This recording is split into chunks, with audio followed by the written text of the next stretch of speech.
Hi traders, welcome back to my channel. నేను మీ Telugu trader ఉమేష్ని. ఈరోజు paper ట్రేడింగ్లో డే 31. ఈరోజు నిఫ్టీ 50 ఎక్స్పైరీ డే. అందుకు నేను తొందరగా నిఫ్టీ 50లో ఆప్షన్ సెల్లింగ్లో ఎంట్రీ అనేది తీసుకున్నాను.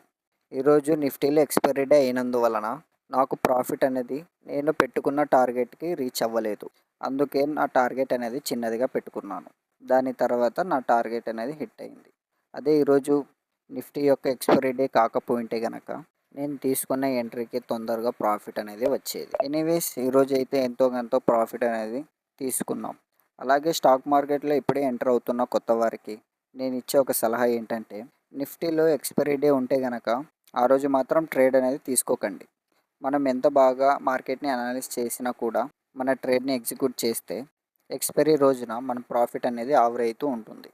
కాబట్టి ఎక్స్పైరీ డేన ట్రేడ్ని అవాయిడ్ చేయండి. ఇలాంటి ఇంట్రెస్టింగ్ వీడియోల కోసం నా ఛానల్ని సబ్స్క్రైబ్ చేయండి. Okay, bye traders.